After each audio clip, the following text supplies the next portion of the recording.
Suddenly, your world changes. You're in a place you never imagined. You don't feel like yourself anymore.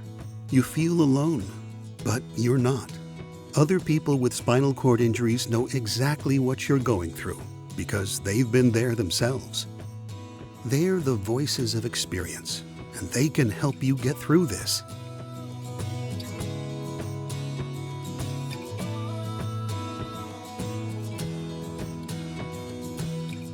In the weeks and months that follow a spinal cord injury, many people wonder if sports activities will still be possible for them. Maybe you're wondering that too. I was a huge athlete my entire life. Sports was my life. I had a reputation. It was part of my identity. All my friends played sports. So I think that's why after this injury, I was like really scared about what life was like going to be like if I couldn't play sports again. So my favorite sport that I was introduced to was wheelchair ice hockey, and that was such a powerful and empowering experience for me because that was the first time when I started playing ice hockey that I felt like an athlete again. I heard about this tournament and I showed up with my family and I saw these guys doing these amazing things in the wheelchair. I wonder, you know, I'm supposed to be fragile, people were falling, but they were coming right back up by themselves. And after the game, high fives, and then they approached me, so what's going on? When are you gonna come and play? And I'm like, no, dude, you know, I don't do that, you know, I'm not like you, you know, I'm gonna be okay. I'm waiting for that cure, that pill, the potion, whatever. You know, come on, man, just here, call this guy up. It's softball season. Softball, what do you know, the Chicago 16-inch softball? Yeah, in a wheelchair. Well, I'll go to second, and they started hitting at me and throwing it, and I go, wow, this can be done. There's there's community here. I was very active before my injury. I hiked a mountain 2 and 3 times a week. I taught trampoline aerobics. Fitness was a big part of my life. So how did I fill that hole? Adaptive sports. I joined the water ski team here and I learned how to water ski. And I competed in the nationals last October and I won a bronze in trick skiing and a silver in slalom. I was a runner before. I ran cross country in college and track and field. And one of my lifelong goals was to run a marathon. And I used to pray sometimes and ask, you know, God, I still want to fulfill that. I still want to run a marathon. How can I do that? I got into hand cycling, and less than a year later, I did my first marathon. So I completed my marathon.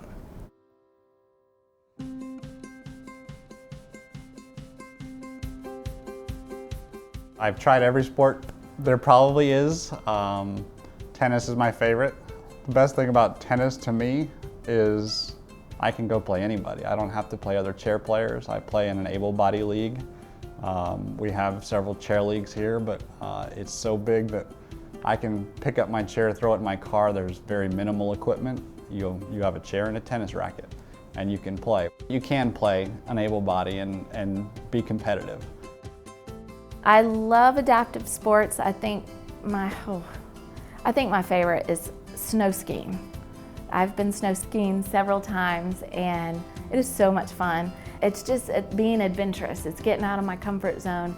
And so I don't know, anything that's adventurous, I'm gonna give it a shot. I was fortunate that about 6 months after my injury in the city of Philadelphia, there was a program called Rec Day. And it gave an opportunity for people with disabilities to go and try different things. So I went down, I jumped on a hand cycle. I had a very experienced person try to, help me get started, and I loved it. It helped build my confidence. It gave me the ability to improve my transfers, build strength up. I think what I loved the most about hand cycling as well was it gave me the opportunity to get out of the chair and fly.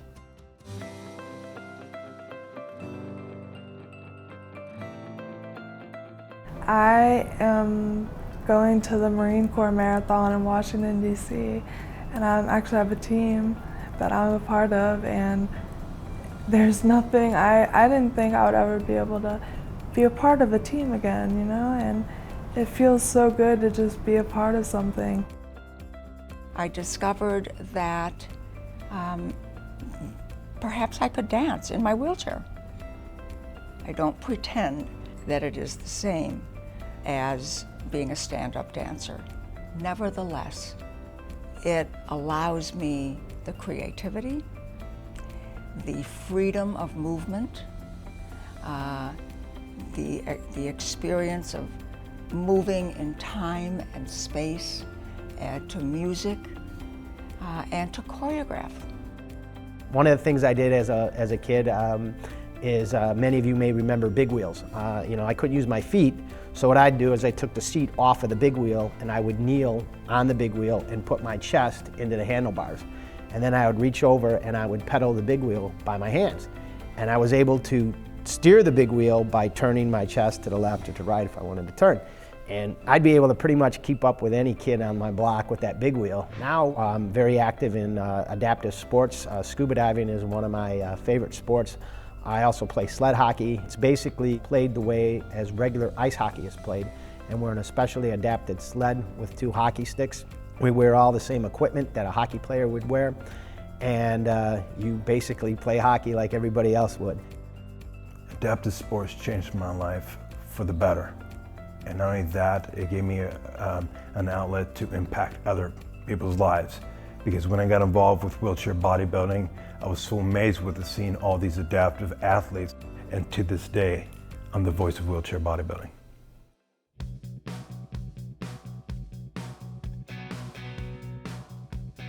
Quad rugby is almost like American football.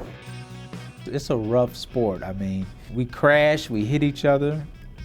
It's a great sport, but it's pretty rough. It's not for the faint of heart. But I enjoy it. I mean, you let out a lot of aggression, you know? It's great for camaraderie, figuring out more things with people who have disabilities, just because most people I talk to don't have a disability and they don't understand what I'm going through, but when I'm there, I can figure stuff out, and it's really been wonderful.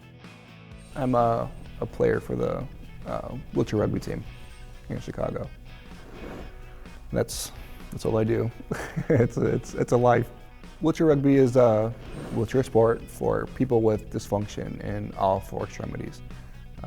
The majority of the players are quadriplegic. It's a full contact sport. It's playing a basketball court, and it's a lot of fun. It's pretty rough.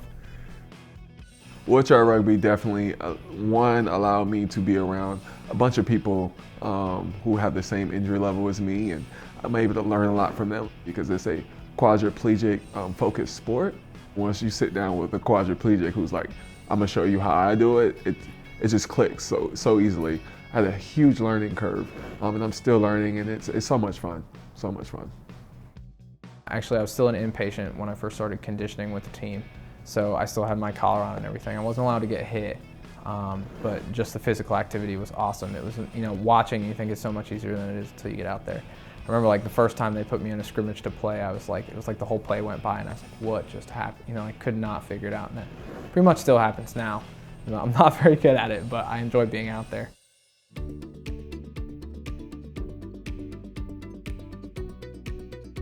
It's the best thing that's happened to me in my life.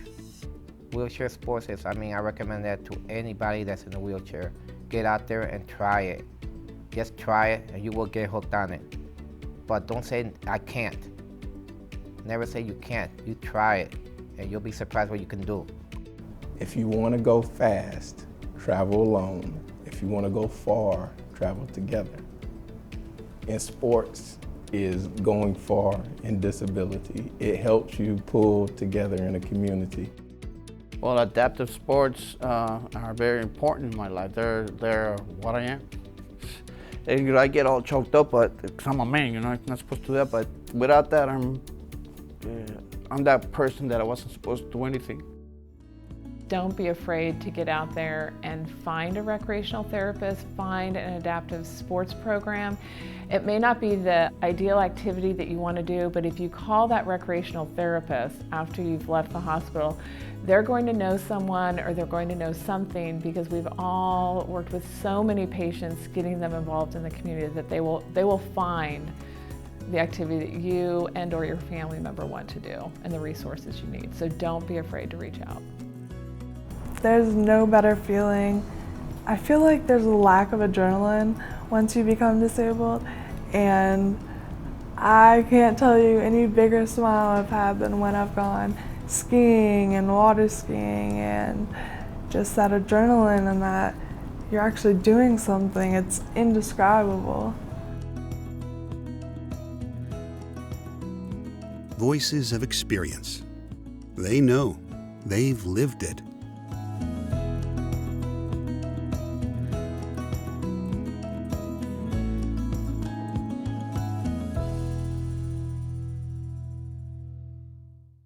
To watch and download the 10-part series, go to facingdisability.com/Voices of Experience videos.